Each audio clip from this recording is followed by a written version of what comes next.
All right, taking a look today at a little bit longer video than usual. This is kind of two lessons combined into one, so we're just going to head through it as quickly as we can. Two things here. First of all, we're going to look at parallel lines. We're going to look at things that can be parallel, specifically the vocabulary and those kinds of things that go along with parallel lines that you need to be aware of. You need to see what the consequences of parallel are, and then we have what happens when there's multiple parallels. First of all, parallel things. What it means to be parallel is that you have two things that are running more or less in the same direction. So the two lines that I have drawn here, obviously they're not parallel. But a lot of students would say, because the definition of parallel is things that don't meet. Well, these aren't parallel. These two segments don't meet, but they're definitely not parallel. Parallel, what it has to mean in that particular context, is that if you were to continue it on forever, then they would never meet. So two segments, a short one and a long one, can be parallel as long as they meet the same criteria. If they were to continue on forever, they would still never meet. They're heading in the same direction and they're heading off. Now, that introduces another word that you need to be aware of, and that is the word skew. Lines can be skew, but also never meet. And what that would mean is a situation like this line running on the board and my pen line running in this particular direction like this. They're not going to meet, but they're heading in totally opposite, different directions. If you can see my fingers here, what's going on, this is skew. One going this way, one going this way. They're not going to meet, but they're also not parallel. So they've got to hold to being in the same plane. Planes can be parallel. Two planes like the ceiling and the floor, or the two walls of a classroom or something of that nature. Those are things that can be parallel, but obviously they can also intersect. A line can be parallel to a plane. If my board is the plane, my pen could be running parallel to it. This is not parallel. It's eventually going to intersect to it, but if I have it running here, so it's the same distance apart in all places, it ends up being parallel. So lots of things can be parallel. But to be parallel, you got to be the same distance apart. That's the more important definition. And they have to be running in different directions. And whether it's big or small or whatever the case is, parallel always holds in that they're the same distance apart as they head off. Skew lines do not say the same distance apart as they head off. They're heading off in completely and totally opposite different directions. Parallel lines head off kind of in the same direction, though they're not going to exactly the same place. They're kind of heading off in a direction that's similar to each other. All right. Specifically within geometry, there's some vocabulary things that you need to be aware of. So parallel lines, transversals, and vocabulary. So if these two lines that I've given here are the parallel ones, this thing's called a transversal. Transversal is just nothing but a fancy word that says a line that cuts through other two.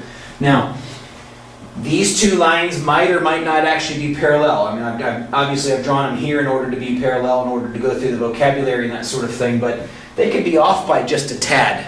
And if they're off by just a tad, it changes the way the particular relationships work. All right, but this thing is called a transversal. All right, so pretending for a little while that these lines, actually don't even have to know whether they're parallel or not, but the vocabulary boils down to this. If I have a given angle, let's call that one x. There are lots of different relationships that you can have within the angles. The most important ones are the ones that go between the parallel lines. The lines that are around here follow all the same rules that you've already studied dealing with angles. Vertical angles are congruent. Adjacent angles, if they form a linear pair, are going to end up being supplementary. There's no special vocabulary here. These two angles are vertical angles. These two angles are the same. These two angles are going to be supplementary to those two angles, and so on and so forth. That vocabulary doesn't really change because there's another line over here. Everything you know from a previous time about the angles and the way these types of angles work, nothing changes just because the parallel line shows up. So the new vocabulary is the vocabulary that goes from one line to the other. So from x, an angle that is in the same relative position. Now what I mean by same relative position, this angle in this group of four is on the upper left-hand spot. The upper left-hand spot down here is right here. That is called a corresponding angle. Now I'm not going to spell out the whole word, but that's corresponding. Corresponding means in the same relative position. So those are corresponding. The next one is this angle meshes with this one. So we'll call this one, don't know why it did that, smiley face. Smiley face, this is same side, and I'll explain that in a second, exterior angle. Both these angles are exterior, which means they're on the outside of the parallel lines, then they're on the same side of the transversal. Same side exterior angles turn out to be supplementary. That'll be a proof you'll have to do later. Corresponding angles turn out to be congruent. Next, this angle and this angle, we'll call it exclamation point. This is alternate, which means it's on the opposite side of the other side, the alternate side of the transversal, but this again is exterior because it's on the outside. So the alternate exterior angle, those also turn out to be congruent like corresponding ones do because these are the same measure because of the vertical angles idea. All right? So that's 4 of the words, or sorry, 3 of the vocabulary words. There's 2 more, but they don't deal specifically with this one. Now if I come inside here to this angle, these 2 angles match. These guys are called alternate interior angles. They're on the same side, opposite sides of the transversal, but are on the inside of the parallel lines. That's where the interior comes from. So the alternates turn out to be congruent, whether it's interior or exterior, along with corresponding. Same side exterior means they're on the outside on the same side, so the last possibility is that they're on the same side on the inside. These are same side interior angles, and these, when the lines are parallel, turn out to be supplementary. Now I just said there a second ago when the lines are parallel. These relationships all hold based on the concept or the idea that the lines are actually parallel. If the lines are not parallel, then these relationships between the lines do not hold. So for example, corresponding angles are congruent if and only if the lines are parallel. So let me write that out for you. That's a biconditional. Corresponding angles are congruent if and only if the lines are parallel. They're 2 peas in a pod. Corresponding are congruent, lines must be parallel. The lines are not parallel, then the corresponding angles are not going to be congruent. These are a simple cause and effect relationship. All right? There's one more word, or vocabulary word, that I just want to throw in there because a lot of students are always wondering, isn't this true? Well, it is. We had corresponding that we began with a second ago. There's also another one. This angle on the inside and this angle on the outside don't really have a relationship, even though they tend to match. So I've coined the term alternate corresponding, which means you're in a corresponding spot but on the alternate side, just simply to get at the idea that those 2 angles are the same. These are also going to turn out to be supplementary angles, right?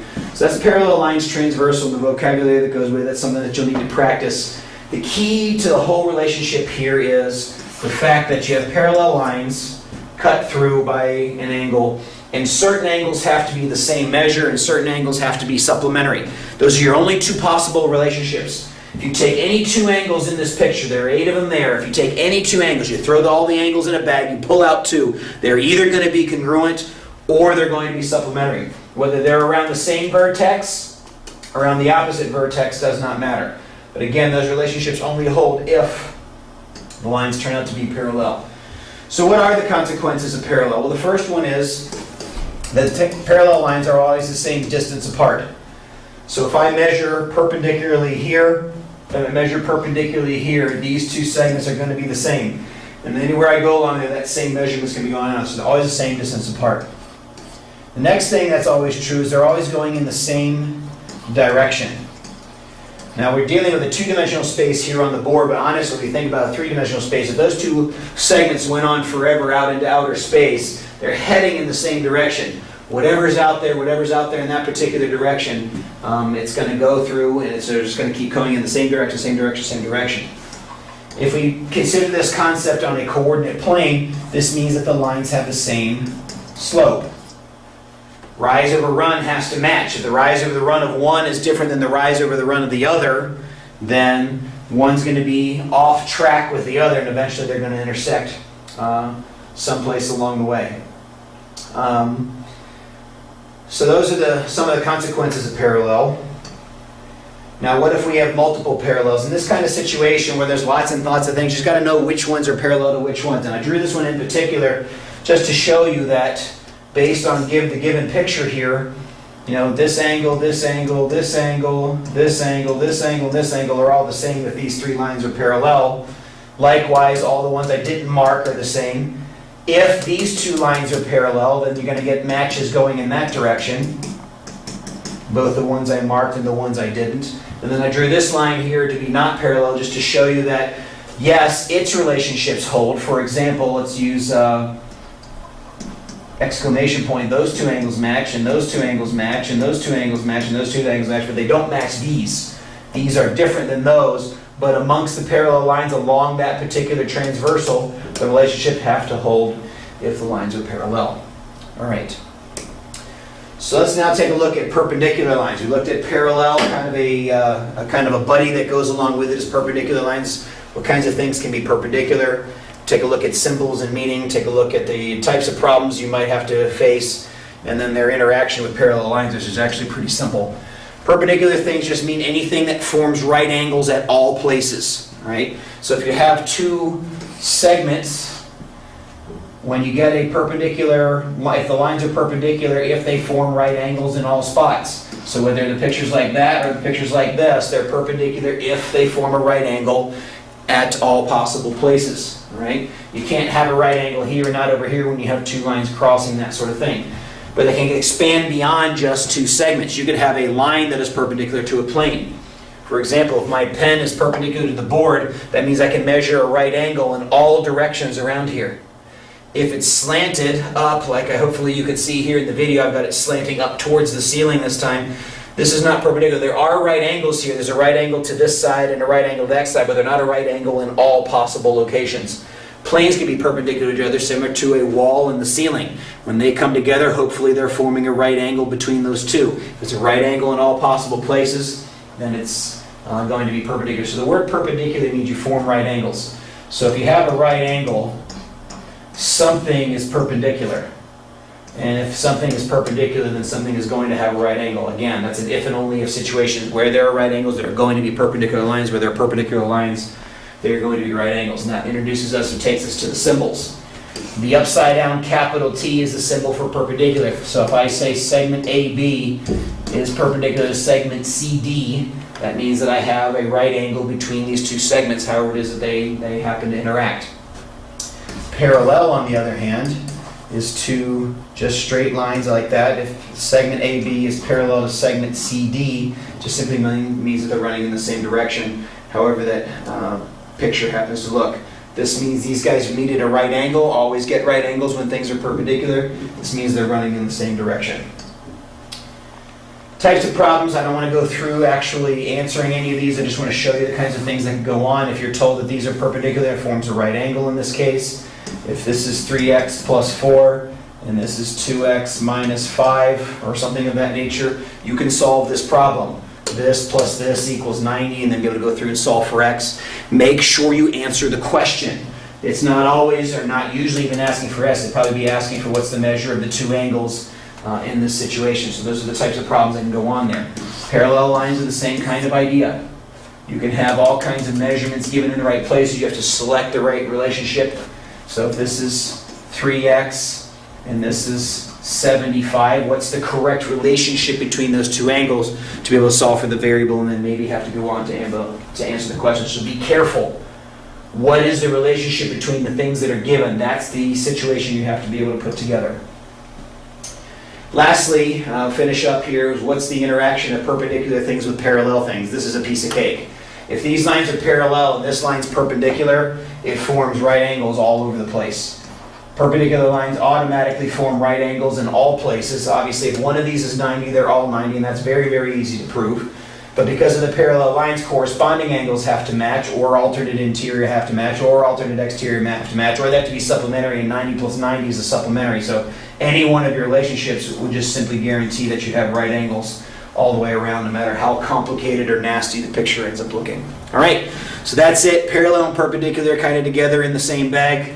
Make sure you're understanding the relationship that needs to be going on in a particular situation that you're given. Set up your equations correctly so that you can solve for things. Make sure you know angles in a certain position have to have a certain relationship. Know what perpendicular means, know what parallel means. Know in a parallel line situation which angles have to be the same and which angles have to add up to be 180 or be supplementary. All right, so that's it. Until next time, see ya.